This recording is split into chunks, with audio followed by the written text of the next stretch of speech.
सुरू झालं. करा प्रेयर. आपण प्रार्थना करू. स्तुतीपात्र भयस्योग्य आमच्या महान सेनाधीश परम पवित्र परमेश्वरा, दिवसभर सांभाळून बाप्पा संध्याकाळच्या वेळी तुझ्या चरणापाशी घेतलंस. मी तुझ्या आभार आणि उपकार मानते प्रभू परमेश्वरा. आमच्यासाठी तू पासरांचं येणं बाप्पा आमच्यासाठी आशीर्वादित केलंस बाप्पा, म्हणून मी तुझ्या नावाला धन्यवाद देते. तुझे लाख लाख उपकार मानते प्रभू परमेश्वरा. तुला उंचावते, तुला गौरवते प्रभू परमेश्वरा.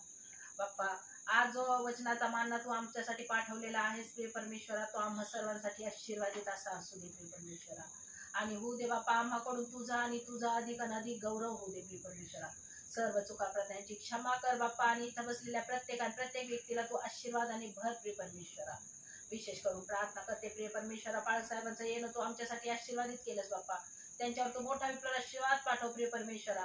आणि बाप्पा त्यांच्या तोंडून तू आमच्याची बोल, आमची भेट घे प्रिय परमेश्वरा. ही सर्व विनंती तारणारा प्रभू येशू ख्रिस्ताच्या नावात केली म्हणून तो आहे बाप्पा. आमेन. Praise the lord. प्रभूच्या नावाला धन्यवाद देऊया प्रियांनो, की देव बाप मनुष्याचं अंतःकरण प्रभूसाठी कसं आहे त्याची भेट घेण्यासाठी पवित्र आत्मा येतो. देवाचा आत्मा तुमची परिस्थिती बघायला येत नाही. जर देवाच्या आत्म्याने ठरवलं असतं मला मनुष्याची प्रथम परिस्थिती बघायची आणि मग त्यांची भेट घ्यायची, तर मला वाटतं या भूतलावर फार थोड्या ठिकाणी पवित्र आत्म्याला भेटी घेण्यासाठी जावं लागलं असतं. आणि माझा अनुभव आहे, मी अनुभवातून आलेला सेवक आहे प्रियांनो. आणि मी जे सांगत आहे ना, हे बघा सर्व ठिकाणी सर्व व्यक्ती आपल्या बुद्धीने आपल्या चातुर्याने एखाद्याला ठकवतील, एखाद्याला फसवतील, परंतु जेव्हा प्रभूच्या सान्निध्यामध्ये सेवक असो, विश्वासणारा असो या बहीण असो वचन सांगण्यासाठी, त्यावेळेला कोणालाही खोटं बोलण्याची परवानगी पवित्र आत्मा देणार नाही. आणि ट्रिनिटीच्या सेवेमधला अनुभव सांगतो मी. भेंडे असतात ना, मातीचे भेंडे बनवतात, त्या भेंड्याच्या घरामध्ये ट्रिनिटीची सेवा करत असताना मी प्रेयरला गेलेलो आहे. आणि ते घर पण अतिशय छोटं, वाकून जावं लागायचं. पहिले 8 त्या घरामध्ये जाण्याची. असं घर नाही इतकं लांब आणि इतकं उंच, ते लिमिटेडच बांधावं लागतं, कारण मातीचा असल्यामुळं त्याला जेवढी सहन करण्याची ताकद आहे तेवढंच ते घर बांधलं जातं. आणि अगदी छोट्याल्या घरामध्ये भाळवणीच्या साईडकड, भांडगाव वगैरे असे गावं आहेत, त्या भागाकड ट्रिनिटीची सेवा करत असताना अशा ठिकाणी, आणि भाळवणीपासून भांडगावला जायला 3 किलोमीटरचं अंतर असायचं, पण सुमसाम रोड असायचा. कुणीच नाही त्या रोडनी. त्या काळात सांगतो, आता आजच्या समयात कशी परिस्थिती असेल मला सांगता येणार नाही, पण ज्या समयामध्ये मी माझ्या लुणावर जायचो त्यावेळेसची परिस्थिती मी सांगतो प्रियांनो. आता लुणा TFRवर मी भाळवणीच्या खाली जात होतो म्हटल्यावर किती माझ्या गाडीला पेट्रोल लागत असेल, पण देवबाप मला भरपूर द्यायचा. आणि मी देवाच्या सेवेला ना कधी पैशाचा कंजूसपणा केला नाही. देवाच्या सेवेमध्ये मी कंजूसपणा करतच नाही. हे बघा, कोणाकडं लक्ष नसलं ना, प्रभूचं लक्ष प्रत्येकाकडे आहे. विश्वासणाऱ्याकडं लक्ष आहे आणि सेवकाकडं पण लक्ष आहे. प्रभूच्या कार्यासाठी सेवक असो या विश्वासणारा असो, त्याने पैशाची कंजूसी कधी दाखवली नाही पाहिजे. प्रभूने जर तुम्हाला द्यायची कंजूसी दाखवली तर मिळेल का तुम्हाला? मिळेल तुम्हाला? आज जे काय आहे तुमच्याजवळ कुणी दिलंय? प्रभूची दया कृपा आहे म्हणून मिळालंय ना. हा, ते तुम्ही कशा प्रकारे प्राप्त केलंय तो भाग वेगळा आहे, पण देण्याची मान्यता वरून आहे. वरून अथॉरिटी निघली, तुम्हाला अशा प्रकारे मी देणार आहे. आणि प्रभूने प्रत्येकाला एक समान दिलेलं नाही, प्रत्येकाला कमी जास्त प्रमाणात आहे. ज्याने जसं प्रभूचं गौरव केलं तसं त्याला प्रभूने प्रदान केलंय. प्रभू कधी कोणाला निराश करत नाही. त्याच्या डिक्शनरीमध्ये विश्वासणाऱ्यांना, सेवकांना निराश करण्याचा शब्दच नाहीये. प्रभूच्या डिक्शनरीमध्ये सगळे पॉझिटिव्ह शब्द आहेत. निगेटिव्ह शब्द फक्त सैतानाच्या डिक्शनरीमध्ये आहेत. आणि सध्या सैतान मोहाच्या माध्यमातून विश्वासणाऱ्यांना, सेवकांना भुलवण्याचा फार प्रयत्न जोराने करत आहे. पूर्वी निराशाच्या माध्यमातून तो सेवकांना, विश्वासणाऱ्यांना अशा प्रकारे हल्ला करायचा. पण आता त्यांनी पण आपली जागा बदली केली. तो म्हणला आता हे हत्यार वापरू फार हे हत्यार आता जुनं झालंय, आता नवीन काहीतरी मी करतो. आज बघा आम्हाला नवनवीन गोष्टीची आशा आहे. मग ती शारीरिक असो या आत्मिक असो, आम्ही ठरवतो मला हे भेटलं पाहिजे, ते भेटलं पाहिजे, मी असं करणार, मी तसं करणार. मग ते शारीरिक जीवनाचं असू द्या या आत्मिक जीवनाचं असू द्या. पण आत्मिक जीवनाचं जर असलं ना, तिथं सैतान ढवळाढवळ करायला येत नाही.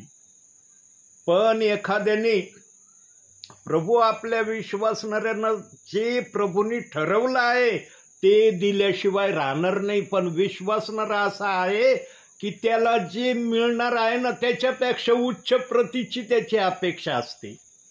तो नेहमी उच्च प्रतीचं घेण्याची अपेक्षा करतो. प्रभूने ज्या प्रतीचं द्यायचं ठरवलं ना, आम्ही त्याच्यामध्ये संतुष्ट असलं पाहिजे. आणि जिथं विश्वासणारा या गोष्टीमध्ये कमजोर दिसतो ना, तिथं सैतान कार्य करायला सुरुवात करतो. मग तो सेवक असो या विश्वासणारा असो. प्रियांनो, प्रभूच्या सानिध्यात बसून जे आशीर्वाद मिळतात ना, त्या आशीर्वादाची भरपाई कोणत्याही गोष्टीने भरून निघणार नाही. जगातल्या सगळ्या गोष्टी एका पारड्यात ठेवल्या आणि प्रभूची गोष्ट एका पारड्यात ठेवली ना, प्रभूची गोष्टच भारी होणार, ते हलकं भरणार. प्रभूच्या सानिध्यात बसणं साधं समजू नका प्रियांनो. अंतिम समयामध्ये आता मी एका परिवारात सेवा करून आलोय. त्या परिवारातल्या प्रियजनांना मी सांगितलं की अंतिम समयामध्ये तुझे विश्वासणारे आता प्रार्थनेला महत्त्व द्यायला लागलेत, प्रार्थनेला गंभीरतेने घेऊ राहिलेत. पूर्वी प्रभूच्या सानिध्यात बसण्याचा हलगर्जीपणा त्यांच्यामध्ये होता, पण अंतिम समयामध्ये त्यांच्यामध्ये पण देवाच्या आत्मेने कार्य करायला सुरुवात केली आणि ते आता प्रभूच्या चरणासमोर बसायला लागलेले आहेत. कारण आमचा प्रभू कोणत्याही घटकेला येणार आहे. जर प्रभू आता सेवा चाललेली आहे, प्रभू जर आला दूतासह आकाशामध्ये, हे सिच्युएशन पाहून प्रभूला आनंद होईल का दुःख होईल? आनंद होईल ना. प्रियांनो, ताबडतोब जाणं होईल प्रभू बरोबर. दूतांना पहिला आदेश देईन, या घरात प्रेयर चालली, माझा सेवक आहेत विश्वासणारे, यांना प्रथम घे.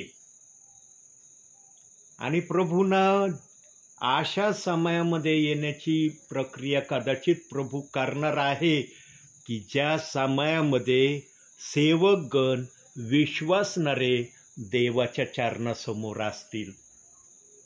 फक्त देवाने सांगितलं माझा येण्याचा टाइम अनिश्चित आहे आणि वेळ अनिश्चित आहे, पण कदाचित देवबाप प्रार्थनेच्या समयामध्ये येण्याची जास्त इच्छा ठेवत असन. म्हणता येतंय ना इथं पवित्र आत्मा आहे, येईन ना म्हणता, असं म्हणतात का तुम्ही? नाही, फक्त सेवक आले तिथं काही पवित्र आत्मा नाही, सेवक जे काय बोलतात त्यांना जे वाटतंय ते बोलू राहिले म्हणता येईन असं दिसतंय. कागद वही कुठलं काही अजून तर बायबलची चैन उघडली, बायबल उघडलेलं नाही. विचाराच्या माध्यमातूनच प्रभू बोलत आहे. प्रियांनो, अंतिम समयामध्ये जर मागच्या वेळेला एक वचन शेवटी तुम्हाला दिलं होतं, आहे का ध्यानामध्ये काय वचन दिलं होतं? बघा, पवित्र आत्म्याने मला ते वचन आठवून दिलं. एक शब्द सांगितला होता पवित्र आत्म्याने मागच्या वेळेला. काय सांगितला होता? जे पहिले ते शेवटले, शेवटले ते पहिले. तुम्हाला देवबाप पहिलं करण्याची अपेक्षा करतोय. तुम्ही जरी प्रभूला शेवटल्या लाईनमध्ये दिसतात ना, पण प्रभूंनी ठरवलंय माझ्या या विश्वासणाऱ्यांना मला पहिल्या रांगीमध्ये आणायचंय. जर देवबाप्पाच्या मनात तुमच्याविषयी इतकी चांगली कल्पना आहे, तुम्ही प्रभूसाठी काय चांगल्या कल्पना करताल? एखादी तरी कल्पना प्रभूला आवडणारी तुमच्यामध्ये दिसू द्या. म्हणून प्रार्थना सुरू होण्या अगोदर जे बोललो ना विचाराच्या माध्यमातून, की एक अध्याय 24 तासामध्ये वाचत जा, ध्यान देऊन वाचा. आणि त्या अध्यायामध्ये काय वाचलं, कसं वाचलं, कोणाविषयी वाचलं, एवढं जरी लक्षात राहिलं ना, तुम्हाला आशीर्वाद मिळाले. उगाच वाचायचं म्हणून बायबल वाचू नका प्रियांनो. देवाचा आत्मा अंतिम समयामध्ये जे आत्मेने खरेपणाने एक अध्याय वाचतील ना, त्यांना आशीर्वाद दिल्याशिवाय राहणार नाही. मी सुद्धा एक अध्यायापेक्षा अधिक अध्याय वाचतो. मी करतो प्रक्रिया म्हणून तुम्हाला सांगतोय. म्हणून माझं नेहमी संदेशात एक वाक्य देवबाप ठेवतो, आडात असलं तर पावऱ्यातून येईन, आडातच नाही येणार पावऱ्यातून. मी करतोय म्हणून तुम्हाला सांगतोय. मी जर करत नसतो तर देवाचा आत्मा म्हणला असतो तूच करत नाही, कशाला त्यांना सांगतो? तू कर अगोदर, तू करण्याची प्रक्रिया दाखव, मग मी बोलायची प्रक्रिया ठेवीन. कित्येक वर्षापासून मी हे करतोय. सेवक नव्हतो त्याच्या अगोदरपासून करतोय. असं म्हणायला मला भीती वाटत नाही. ज्या दिवशी मी प्रभूवर विश्वास ठेवला ना, 27 ऑक्टोबर 1982 साली संध्याकाळी 6 वाजता मी माझ्या रूममध्ये माझ्या प्रभू येशू ख्रिस्ताचा स्वीकार केला. त्या अगोदर फार मोठी घटना देवबाप्पाने माझ्या जीवनात केली म्हणून मी विश्वास ठेवला. देवबाप्पांनी ती घटना केली नसती माझ्या जीवनात, मला नाही माहिती मी विश्वास ठेवला असता का नसता. कारण प्रभूचा मी कट्टर विरोधक होतो, फार कट्टर विरोधक होतो. पण देवबाप्पाने 27 ऑक्टोबरला दुपारी 1:30 ते संध्याकाळी 6 पर्यंतच्या वेळे अगोदर फार मोठा चमत्कार माझ्या जीवनात केला. आणि त्या चमत्काराने मला प्रभूविषयी विचार करायला भाग पाडलं. जरी मला प्रभू काही माहिती नव्हता, मी प्रभूच्या विरोधात बोलणारा होतो, प्रभूला दोष देणारा होतो, प्रभूच्या लोकांना पण मी दोष देणारा होतो. पण देवाने त्या दिवशी माझ्या जीवनात अशी घटना केली, माझ्या बुद्धीला विचारच करावा लागला, अरे हा येशू कोण आहे? यांनी एवढा मोठा चमत्कार माझ्या जीवनात केला. हा चमत्कार साधा चमत्कार नाही. त्या दिवशी जर देवबाप्पाने चमत्कार नसताना केला माझ्या जीवनात, 27 ऑक्टोबर 1982 साली, त्या दिवशी 1:30 पासून 6 वाजण्याच्या वेळेच्या आत या जगातून मी निघून गेलो असतो. चमत्कार पण साधा नाही केला देवबाप्पाने. मी जगाला निरोप देण्याचं ठरवलं होतं. माझा डिसिजन होता या जगातून निघून जायचं, पण त्या तारणाऱ्याचा डिसिजन नव्हता मला जगातून काढून घ्यायचा. मी रागाच्या भरात डिसिजन घेतला होता, पण देवाने माझा ताबा घेतला आणि संध्याकाळी 6 वाजता मी देवासमोर आलो. म्हणलं, देव बाप्पा, मला तू कोण आहेस काहीच माहिती नाही. मला फक्त एवढं माहिती, तू देव आहे.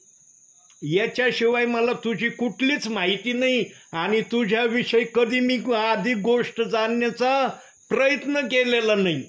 एवढं मला माहिती आहे, रविवारच्या दिवशी ख्रिश्चन लोक चर्चला जातात हे एक मला माहिती आहे, कारण मी बघतो त्यांना. म्हणून बाकी मला तुझं काही माहिती नाही. तू कोण आहेस, कसा आहेस, काय करतोस, कशाला जगात आलं, काही मला माहिती नाही तुझी. नवीन करार घेऊन मी वाचायला सुरुवात केली प्रियांनो. पण त्याच दिवशी एक चमत्कार झाला. बायबल वाचल्यावर कोठीकड मी पायी निघालो. तिथं मीटिंग चालली होती जॉन स्टॅन्टनची. त्या मीटिंगमध्ये जाऊन बसलो आणि त्या मीटिंगमध्ये माझी प्रॉफेसी झाली, तुला देवाने सेवेसाठी कॉलिंग केलंय. मला देवच माहिती नव्हता, पण त्या डॉन स्टॅन्टन नावाच्या दासांनी एवढ्या हजारो लोकांमध्ये माझंच नाव घेतलं. कैलास पगारे नावाने नाव घेतलं. म्हणलं, यांना माझं नाव कुठून माहिती झालं? या व्यक्तीला तर मी दूरून बघतोय, मला नेटका चेहरा पण माहित नाही. ह्या दासाचा चेहरा मला माहित पण नाही. मी दूरून बघतोय की कोणतरी व्यक्ती, तेव्हा तर नावही माहित नव्हतं मला की ते बोलणारे कोण आहेत. पण नंतर माहिती झालं, सिकंदराबादचे डॉन स्टॅन्टन देवाचे सेवक आहे. नंतर मला कळलं, पण त्यावेळेला मला समजलं नाही हे वाक्य. मला आता काय सगळं सोडायचं आणि घरोघरी हिंडायचं का? नोकरी करून मी सेवा करीन. नाही मान्य केलं मी. म्हणलं नाही नाही नाही, देवात जरी आलो ना, देव बाप्पा हे नाही बाबा माझ्याच्याने शक्य होणार, सगळं सोडायचं आणि बायबल घेऊन हिंडायचं. नाही नाही, हे नाही जमणार मला. हे बघा, माणसाचे विचार आणि प्रभूचे विचार याच्यामध्ये फार अंतर आहे. प्रभू जो पण विचार करतो ना, देव बाप तो विचार पूर्ण करायला लावतोच. बघा, परिवारामध्ये एखादा मुलगा जर खोडसाळा असला ना, आईबापांना माहित आहे हा खोडसाळ आहे. आईबाप उपाय शोधित राहते त्याला नीट करण्याचं. आईबापांना एका वेळेला त्या खोडसाळ मुलाला नीट करता येत नाही. संपर्कात राहून राहून मग त्यांना कळतं कोणता उपाय या बाळासाठी योग्य आहे, आणि तो उपाय केल्यावर बाळ व्यवस्थित लाईनवर आल्याशिवाय राहत नाही. तसं देवबाप्पांनी माझ्या विषयावर हा तयार नाही ना, जाऊ द्या, माझ्या नावात आलंय ना, आता याला जरासं मनमानी करू द्या. मी माझ्या शब्दाला प्रामाणिक राहीन. तू सेवा करायला आला पाहिजे. आणि कालांतराने काही वर्षाने मी स्वतः माझ्या मुखाने म्हणलो, मला आता फक्त सेवा करायची. जेव्हा आदळलो, ठेसा खाल्ल्या, हर ठिकाणी निराशा झाली. अरे सगळे सिलेक्ट होतात, मी का सिलेक्ट व्हायना? आणि मग देवबाप आठवण करून देतो शब्दाची, तुझ्यासाठी काय प्रॉफेसी झाली होती, ती प्रॉफेसी मान्य कर, आशीर्वाद तुझे आहेत. आणि जेव्हा आदळतो ना माणूस चांगला, तेव्हा मनुष्य करायला तयार होतो. माझ्या जीवनात झालंय. मी कधी दुसऱ्याचे उदाहरण नाही सांगत. प्रत्येकाच्या जीवनात देवबाप कार्य करणारा आहे. धन्य ते विश्वासणारे सेवक आहे की त्यांच्या जीवनामध्ये प्रभू झळ खाल्ल्यानंतर कार्य करायला सुरुवात करतो. मी फार झळा खाल्ल्या प्रभूत आल्यानंतर, आणि मग सेवेला मी तयार झालो. जेव्हा सेवेचं मी तयारी केली तेव्हापासून जो आनंदी आहे मी, आजच्या या समयापर्यंत आनंदी आहे. कोणत्या गोष्टीने आनंदी आहे बघूया. आता देवाने वचन दिलं मला. योहान कृत शुभवर्तमान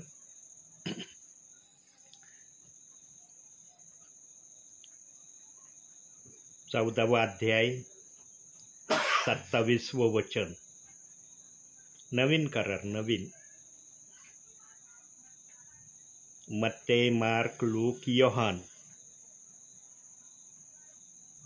14वा अध्याय 27वं वचन.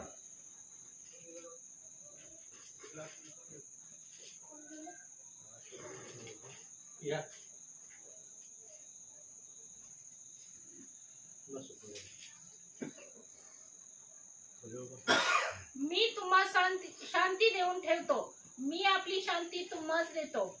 जसे जग देते तसे मी तुम्हाला देत नाही. तुमचे अंतःकरण अस्वस्थ अथवा भयभीत होऊ नये.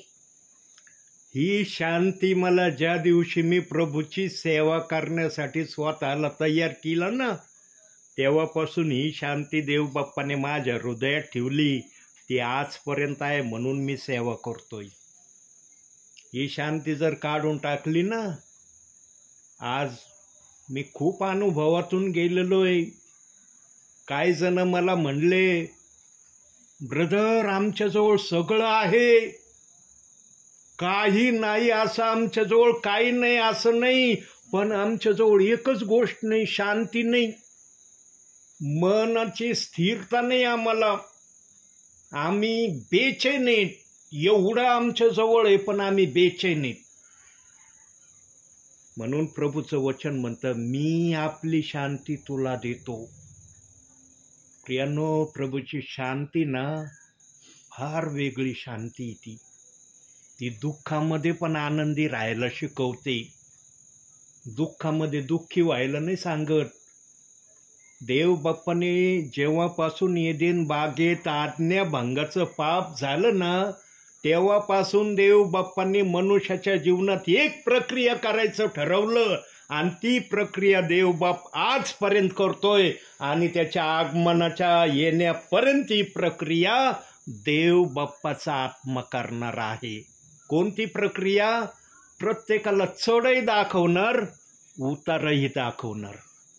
दुःखही येणार जीवनात, सुखही येणार जीवनात.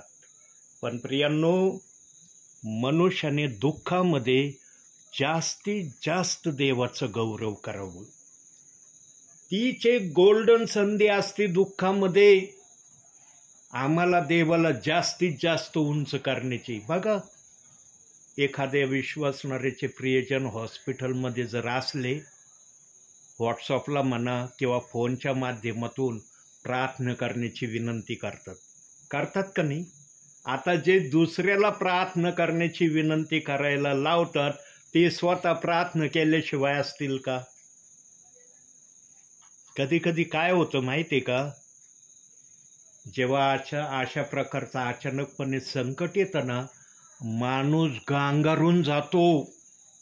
त्याला समजत नाही मी काय करून काय नाही.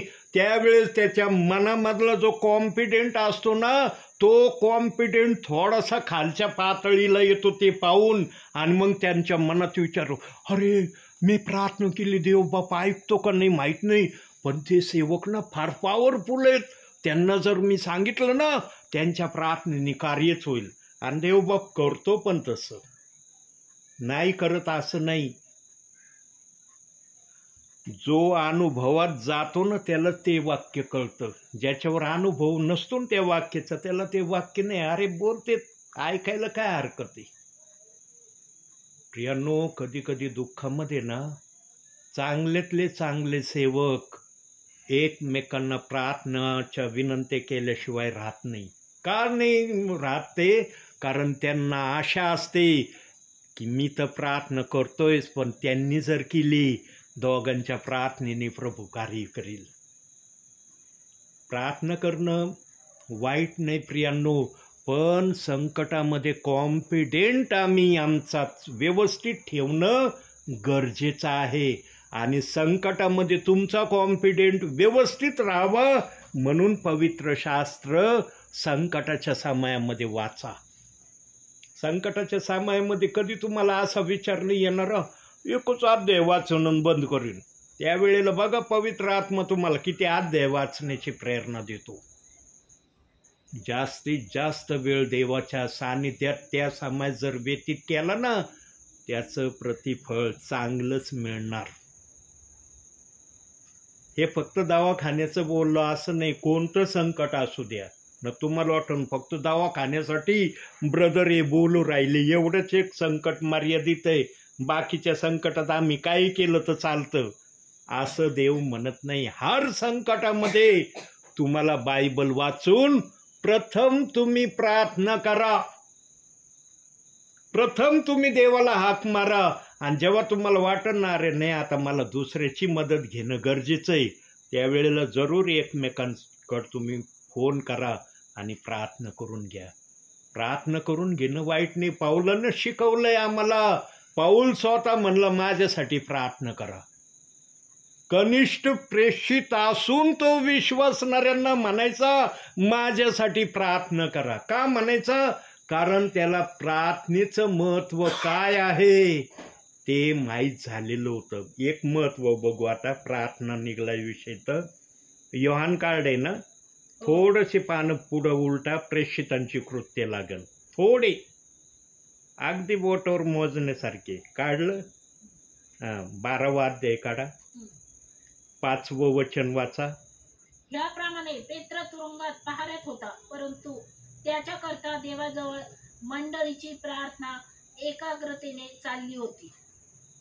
आणि खालच्या वचनात दिसतं प्रियांनो, जरा वाचत आहे आणखी काही वचन. त्याला बाहेर आणणार होता.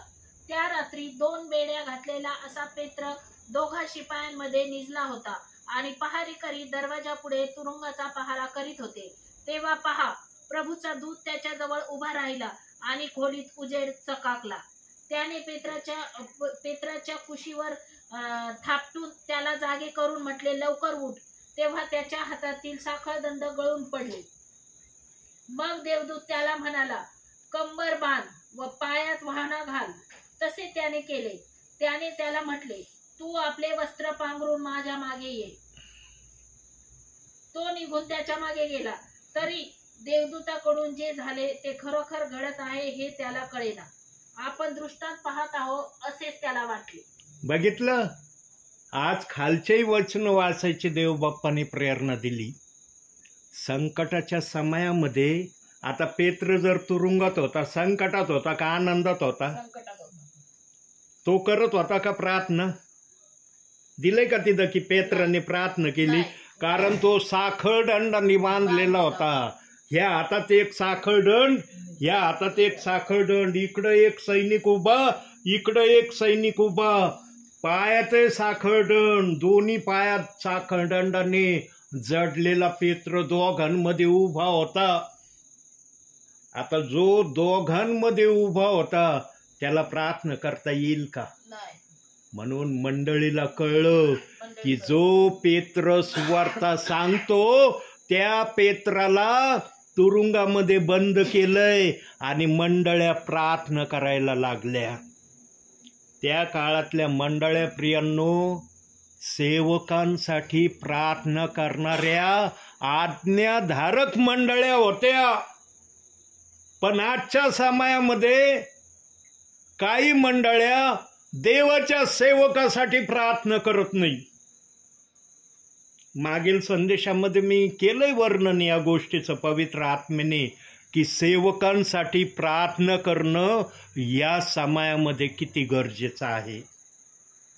प्रियांनो, कुणाला जरी कोणत्या गोष्टीची खबर नाही लागली, पण देवाला प्रत्येक गोष्टीची खबर लागते बरं का. आपल्या जीवनामध्ये, आत्मिक जीवनामध्ये कधी थंड व्हायचा प्रयत्न करू नका. काय बोलतो मी? याला पुरावा दाखवतो. मत्तेकृत शुभवर्तमान 24वा अध्याय, पहिलं पुस्तक नवीन कराराचं, 12वं वचन वाचा. 24वा अध्याय 12वं वचन. आणि ती वाढल्यामुळे पुष्कळांची प्रीती थंडावेल. कोणाची प्रीती थंडावणार आहे? जे आत्मिकरित्या थंड व्हायला लागले त्यांची प्रीती थंडावणार आहे. आणि मग जे अनिती त्यांच्यात शिरकाव करायला लागलेली आहे ना, ती अनिती त्यांना फक्त एक सांगन, देवाचं काही करायचं नाही, बाकी सगळं काही करायचं. प्रियांनो, अंतिम समयामध्ये देवबाप उलटी प्रक्रिया करायला लागलाय. काय प्रक्रिया करायला लागलाय? हर विश्वासणारा अंतिम समयामध्ये सेवक जर प्रेयरला आले ना, प्रार्थनेला बसायला लागलेत, कारण आता त्यांना पण कुठंतरी चावल लागलेली आहे. तारणारा येशू ख्रिस्त दूत असं येणार आहे. आम्ही मागं काही नाही केलं, पण आता तरी आम्ही चांगलं वर्तन, निदान सेवकांच्या सानिध्यात बसून जे काय ते वचन सांगतात एवढं तरी ऐकण्याचं आम्हाला देवबाप संधी देतोय. या संधीला आता आम्ही गमावणार नाही. म्हणून प्रियांनो, जे प्रियजन अंतिम समयामध्ये प्रभूला आवडणारं कार्य करायला सुरुवात करतील ना, त्या प्रियजनांसाठी मागच्या वेळेला मी वचन सांगितलं होतं ना, पहिले ते शेवटले, शेवटले ते पहिले. ह्या प्रियजनांची अशी दुरुस्ती स्वतः देवबाप करत आहे. पण या दुरुस्तीला फक्त एका वेळेस प्रार्थनेला बसून नका तुम्ही समाप्त करू. कोणताही सेवक येऊ द्या, सेविका येऊ द्या, ब्रदर येऊ द्या, त्यांना जे काय देवबाप्पाचं करायचं आहे ते त्यांना करू द्या. देवबाप पण तुमच्याकडं सेवक म्हणा, सेविका म्हणा, ब्रदर म्हणा, योग्य समयातच पाठवीन. ते येणाऱ्यांना जरी माहीत नसलं ना तुमच्या परिवाराची कोणती परिस्थिती, घटना, देवबाप्पाला माहीत असणार आहे. बघा, या समयात देवबाप्पाने मला पाठवलं. ताई काय म्हणल्या, तुम्ही जरूर या ब्रदर प्रार्थनेला, परंतु जरा लवकर आले म्हणजे हायवे रोड आहे, हायवे रोडला गाड्या कशा चालतात, म्हणजे तुम्ही लवकर घरी जातात. प्रियांनो, देव बाप्पाच्या सानिध्यामध्ये जर कोणी सेवा करतो तर देव बाप्पाला कळतं माझी सेवा करायला माझा सेवक, सेविका, ब्रदर चाललेला आहे, त्याचं रक्षण करणं माझं आद्य कर्तव्य आहे. आता या शब्दाला बघू, स्तोत्र संहिता काढा. जो पण विचार येईन आपण थोडक्यात वचनातून बघू. मध्यभागी स्तोत्र 34 काढा, 7वं वचन वाचा. 34 अध्याय 7वं वचन. परमेश्वराचा दूत त्याचे भय धरणाऱ्या सभोवती छावणी देतो आणि त्याचे रक्षण करतो. परमेश्वर किती चांगला आहे याचा अनुभव घेऊन पहा. बस, आता सांगा, जो सेवक सेवा करायला चाललाय, सेवेमध्ये आहे, देवाचं वचन सांगतो, एक दूत त्याच्या रक्षणासाठी आहे. सेवक वेळ घालवायसाठी चाललाय का, टाइमपाससाठी चाललाय का? त्याला काय करमत नाही म्हणून दुसऱ्याचा वेळ खराब करण्यासाठी आलाय का परिवारात? या गोष्टीची जाणीव विश्वासणाऱ्याला आता समजायला लागली. सेवक वेळ घालवायला, टाइमपासला येत नाही, ते देवाचं वचन सांगायला येतात. आणि प्रियांनो, माझ्या सेवा क्षेत्रातलं मी सांगतो, बाकीच्यांच्या सेवा क्षेत्रातलं मला माहिती नाही, पण माझ्या सेवा क्षेत्रातलं मी सांगतो, ज्या ज्या ठिकाणी मी आत्म्याच्या प्रेरणेने जातो ना, त्या ठिकाणी देवाची सेवा होतेच. असं घडलंच नाही माझ्या जीवनामध्ये की ज्या ठिकाणी प्रभूंनी मला पाठवलंय तिथं काहीच झालं नाही. हा, मी जर बुद्धीने गेलो ना, मग त्या ठिकाणी मला दिसले टाळं लागलेलं घराला. आणि मी प्रभूला विचारलं, प्रभू मी प्रार्थनेला गेलो, घराला टाळं का लागलं? प्रभू म्हणलं, मी पाठवलं का? नाही, तू नाही पाठवलं, मी बुद्धीने चाललो होतो. तू बुद्धीने गेल्यावर असंच होईल. 2-3 वेळेस झालंय माझ्या जीवनात असं. म्हणून मी सावध झालो, प्रभू तू दाखवलं जाईल, नाही दाखवलं घरात बसन. प्रभू मला दाखवतो, माझ्या बाळा या ठिकाणी जा, त्या ठिकाणी जा, त्या ठिकाणी जा. आणि प्रभू मला जे दाखवतो त्याच ठिकाणी मी सेवेला जातो. वडगाव गुप्ता गावातून आलो, पण कोणत्याच परिवाराकडे वळलो नाही मी, कारण माझा देव त्या परिवाराची भेट घ्यायला गेला नाही, म्हणून मी तिथं वळलो नाही. मला देव बाप्पाने हे ठिकाण दाखवलं, याच ठिकाणी मी आलोय. आणि या ठिकाणी आल्यावर काय चाललंय आहेत ना साक्षीला तुम्ही, काय चाललंय समजतंय ना तुम्हाला? हे असतं देवाचं कार्य. म्हणून आम्ही देवाच्या शब्दाला कधी टाळमटाळ करू नये. देव बाप पण सर्व परिस्थितीचं जायजा घेतल्यावरच काही सांगतो. प्रभू पण असं उठून सुटून कोणत्या भलत्या वेळेला काही नाही सांगत कोणाला. हा जर एखाद्याला फुल टाईम सेवक आहे, तो दूर दूर जाणार आहे, त्याच्यासाठी प्रभूच्या मनात वेगळी योजना आहे. जसं कार्य तशा योजना प्रभूजवळ आहेत. आता सध्या माझं दूरचं ठिकाणी जाणं बंद झालेलं आहे. त्यामुळं आता देवबाप मला संध्याकाळच्या वेळेला दाखवतो, मी सेवेला निघतो. आणि मला माहीत असतं माझा प्रभू बोललाय, मी नाही म्हणलो, प्रभू बोललाय. तिथं गेल्यावर प्रभू काय करणार मला दिसणार. प्रियांनो, देवबाप तुम्हाला भेटण्याचा आतुर आहे. नुसता भेटतच नाही तर निरोपही देतोय. बघा, अजून शास्त्र उघडलं नाही, अजून हातच लावला नाही शास्त्राला मी. प्रियांनो, आत्म्याने आलेल्या सेवकाजवळ आत्म्याचा निरोप आहे. सांगा, जगामध्ये तुम्ही भरपूर काही मिळवलं, भरपूर कमवलं, घरदार हे ते सगळं एकदम भरलेलं केलं, प्रभू आला, नेता येईल का काही?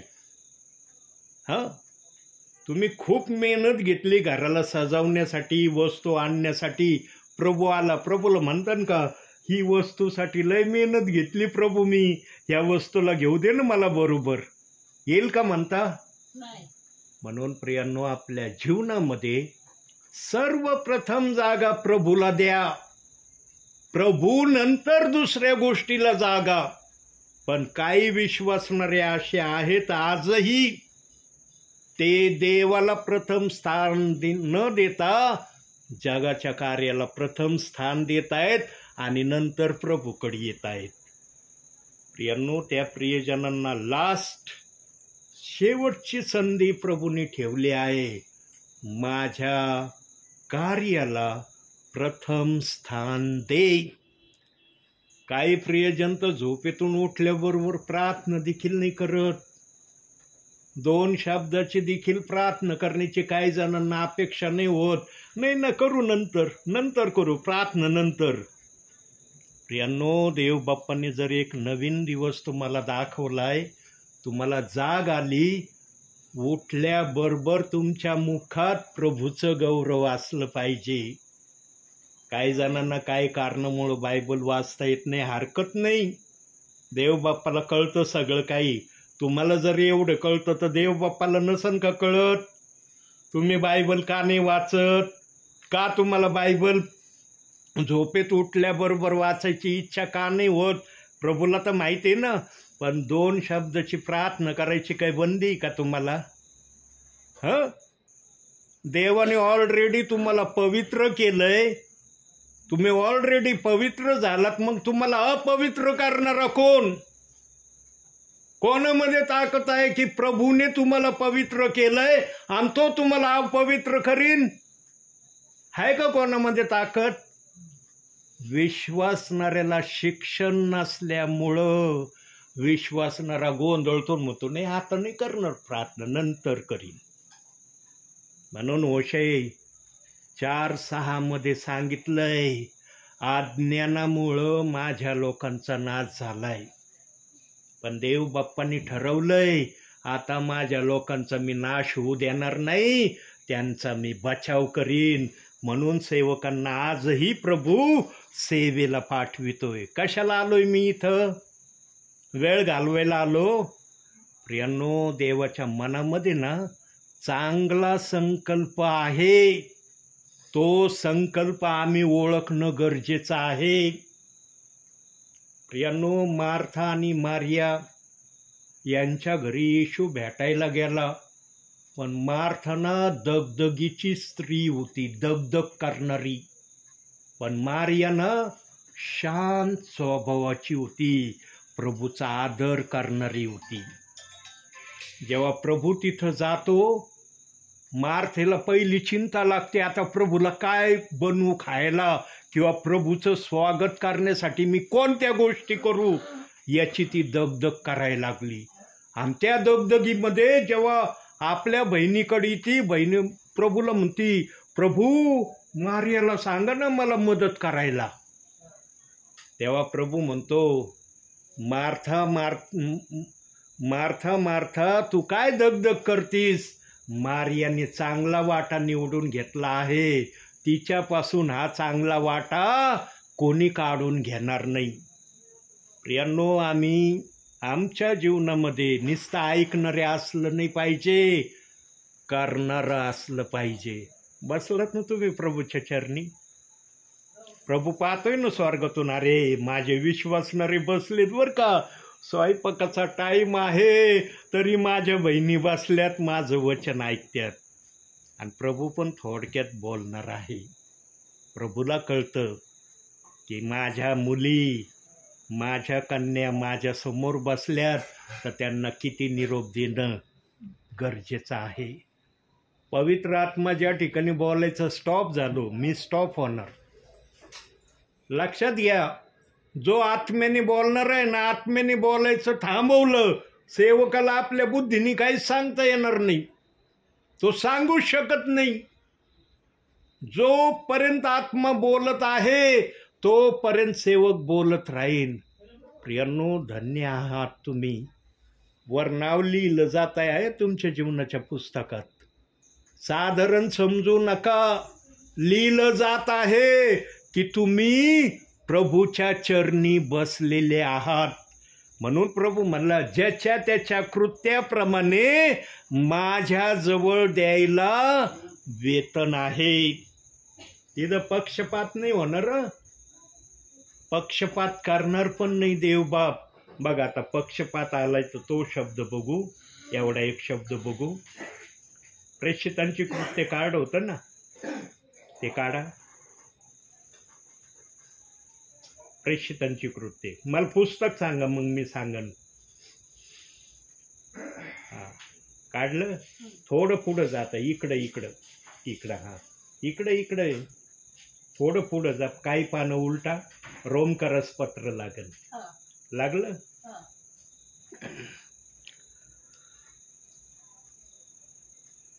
ऐका, माझ्या डोक्यातूनच विचार गेला निघून.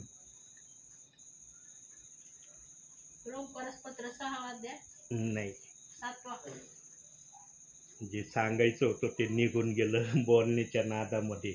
बघा, हे असतं पवित्र आत्म्याचं. पटपट शास्त्र उलगडलं ना, म्हणजे पवित्र आत्मा जे बोलण्याचं ठरवतो ते पटकनी बोलून होतं. ठीक आहे, जाऊ दे आता. ते विचार गेला डोक्यातून निघून. रोमकाराच्या पत्रातून एक वचन दाखवायचं होतं देव बाप्पाला. आता काय दाखवायचं होतं माझ्या काही ध्यानात येई नाही.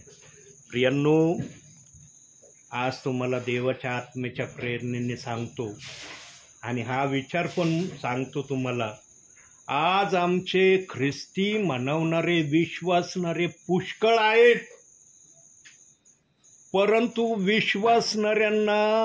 काही विश्वासणाऱ्यांना बायबलमध्ये कोणतं पुस्तक कुठं आहे, कोणत्या पुस्तकाचं नाव जुन्या करारात आहे का नवीन करारात आहे याची माहिती नाही. बहुसंख्य ठिकाणी प्रियांनो मी पाहिलंय आणि अनुभवातून मी बोलतोय आणि साक्षीला तुम्ही.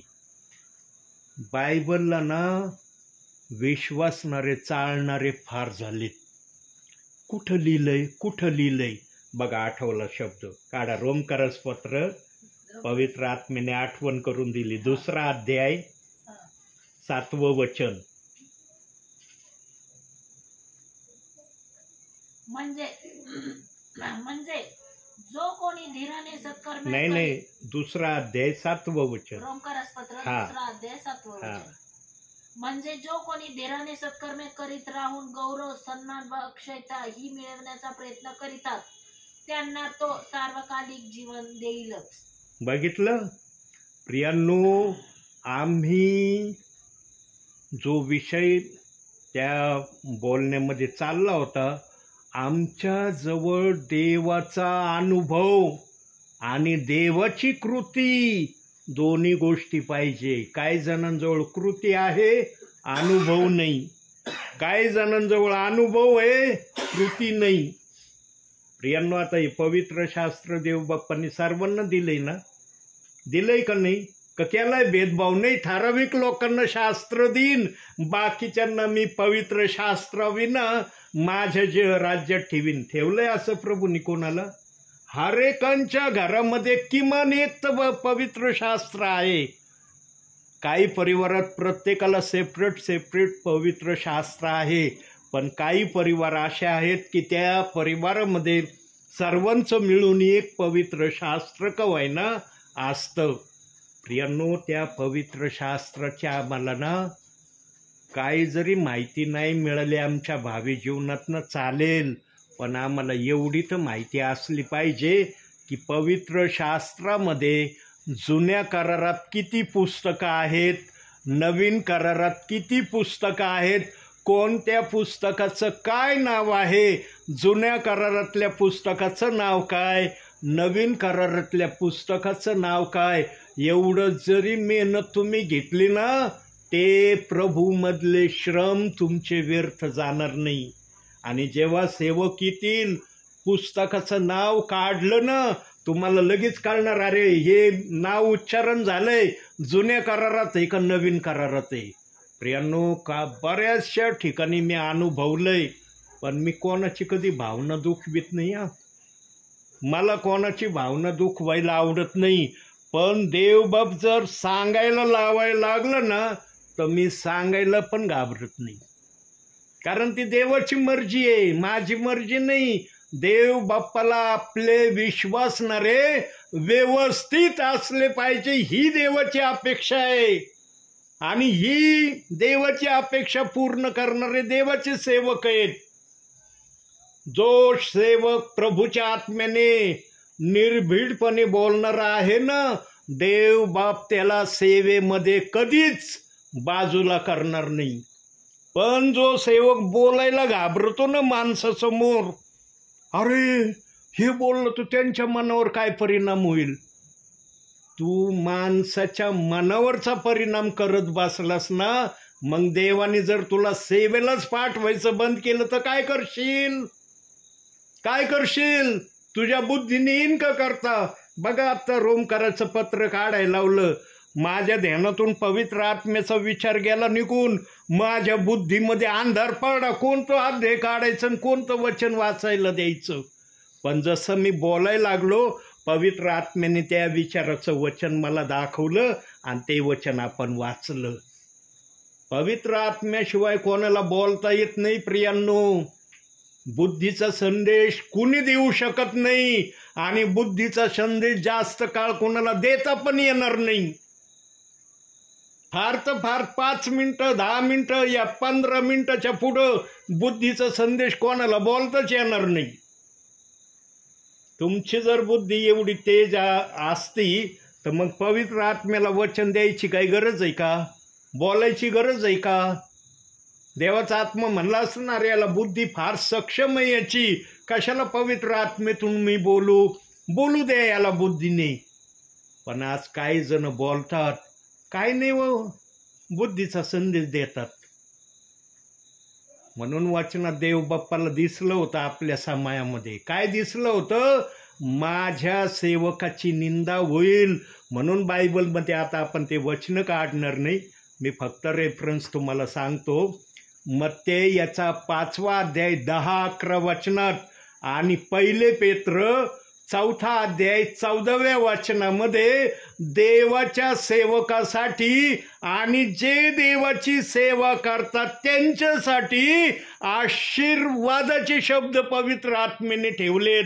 आणि ज्यांच्या जीवनामध्ये या वचनाप्रमाणे प्रक्रिया होतात, तो सेवा करणारा आशीर्वादित आहे असं बायबलचं वचन सांगतं. सेवेमध्ये तुमची निंदा झालीच पाहिजे प्रियांनो. जितकी तुमची निंदा होईल, देव बाप तितकं तुम्हाला उंच उचलून धरीन. निंदा आम्ही कोणाची करतो, का करतो. निंदेचं पण कारण असतं. काय कारण असतं, मला नाही आवडत ती व्यक्तीच आवडत नाही तर त्याचं बोलणं कधी मला आवडणार. ना पसंत जेव्हा एखादी व्यक्ती कोणाच्या नजरेतून उतरती ना, त्या व्यक्तीची कोणतीच गोष्ट कोणाला आवडत नाही. पण तो व्यक्ती जर तो सेवक प्रभूच्या नजरेत योग्य असला विश्वासणाऱ्यांच्या सेवकाच्या नजरेत जर कमी भरला तर देवबाप त्यांचा विचार मान्य नाही करत. देवबाप पाहतो, अरे हा सेवक कसा आहे माझ्यासमोर, अरे हा तर व्यवस्थित आहे, नम्र आहे, हा याच्यामध्ये मला काही दोष आढळत नाही. मग देवबाप्पाने जे वचन 2 दाखवले ना, सांगितले मी, त्या वचनाचा आशीर्वाद त्या विश्वासणाऱ्याला, सेवकाला देवाने देव केलेला आहे.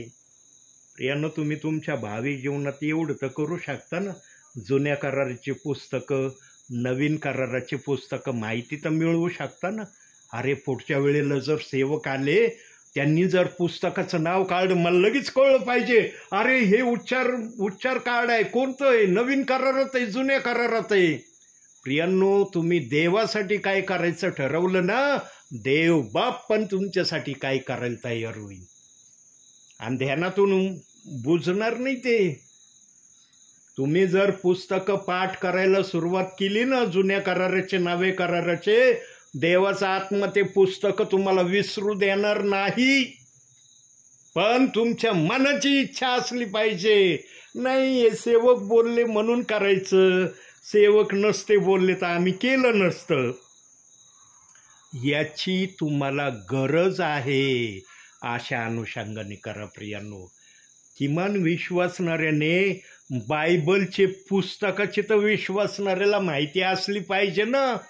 अनेक ठिकाणी मी पाहिलंय प्रियांनो, आणि माझे यूट्यूबला बघा संदेश आहेत, त्या संदेशामध्ये जर तुम्ही पाहिलं ना, विश्वासणारं पुस्तक चालताना दिसतो. आणि मी हर ठिकाणी बोललोय, या पुस्तकानंतर आहे, या पुस्तकाच्या अगोदर ते पुस्तकाचं नाव आहे. जुना करार असो या नवीन करार असो, विश्वासणाऱ्याने किमान पवित्र शास्त्राचे पुस्तकं माहिती करून घेणं अवघड आहे का? पण विश्वासणाऱ्यांना वाटतं नाही, काय नाही, सेवक सगळं करतील. मला देवबापनं विश्वासणाऱ्यांना वाचायला लावतो, म्हणून मी पवित्र शास्त्र अजून उघडलं नाही. प्रियांनो, देवबाप तुम्हाला पण आशीर्वाद द्यायला मागतो.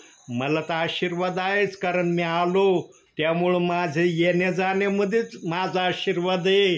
पण तुम्हाला त्याच्यापेक्षा पुढचा आशीर्वाद देण्याची देव अपेक्षा करतो. म्हणून मी तुम्हाला म्हणतो, ते पुस्तक काढा आणि ते वचन वाचा. न तर मला वाचता येत नाही, माझे तर वचन काही पाठ आहेत. आत्तापर्यंत जे रेफरन्स सांगितले ना, ते सगळे वचन माझे पाठ आहेत. पण मी बोललो नाही. देवबाप म्हणला नको बोलू, त्यांना वाचू दे, त्यांना आशीर्वादित होऊ दे. तुझ्या जवळ आहे मला माहीत आहे, त्यांच्या जवळ पण येऊ दे ना आशीर्वाद. म्हणून तुम्हाला वाचायला लावतो प्रियांनो मी. न तर मी वाचू शकतो आणि सांगू शकतो वचन. देवबाप सर्वांना आशीर्वाद देण्याची अपेक्षा करतो. देवाच्या नजरेमध्ये भेदभाव नाही. आम्ही फक्त समजणं गरजेचं आहे. किमान आपल्या भावी जीवनामध्ये पवित्र शास्त्राचे पुस्तक पाठ करण्याची तरी देवबाप्पाला तयारी दाखवा प्रियांनो. देवबाप खूप आशीर्वादित होईल. आता 2 मिनटं बोलतो आणि यानंतर मी थांबणार आहे. एक वचन काढूया आता. त्या वचनाला आपण 2च मिनिटात बघणार आहे. पहिले करंथीकराचं पत्र काढूया. थोडं पुढं जायचं. ते कोणतं पुस्तक आहे काढलेलं? हां, पहिले करंथीकरा 15वा अध्याय काढा.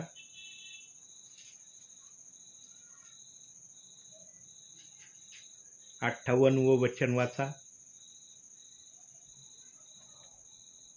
म्हणून माझ्या प्रिय बंधूंनो, प्रभूमध्ये तुमचे श्रम व्यर्थ नाही हे तुम्ही जाणून आहात. म्हणून तुम्ही स्थिर व अढळ व्हा आणि प्रभूच्या कामात सर्वदा अधिक तत्पर असा. प्रभूच्या कामामध्ये अधिक तत्पर असा. प्रभू म्हणलं का माझ्या कामामध्ये माग राहा?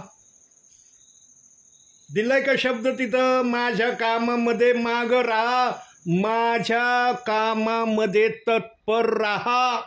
आणि तत्परतेची सुरुवात पवित्र शास्त्राच्या पुस्तक किती आहे त्याच्यापासून दाखवा प्रभूला तत्परता. विश्वासणाऱ्याजवळ शेवटचा प्रयत्न, शेवटचा आशीर्वाद देवाकडून स्वइच्छेने मिळवण्याचा हा ठेवलेला आहे. पवित्र शास्त्राचे पुस्तक तुम्हाला माहीत झाले ना, तुम्ही आशीर्वादित आहेत. नको वाटेन का तुम्हाला वैयक्तिकरित्या आशीर्वादित होणं?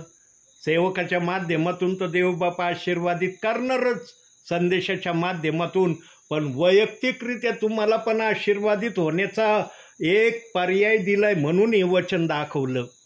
आणि प्रभू सुरुवातीला म्हणला, प्रभूमध्ये तुमचे श्रम व्यर्थ नाही. तुम्ही ही जी काही प्रक्रिया करणार याचा आशीर्वाद खात्रीने तुम्हाला आहे, याची शाश्वती देवबाप देत आहे, मी नाही देत.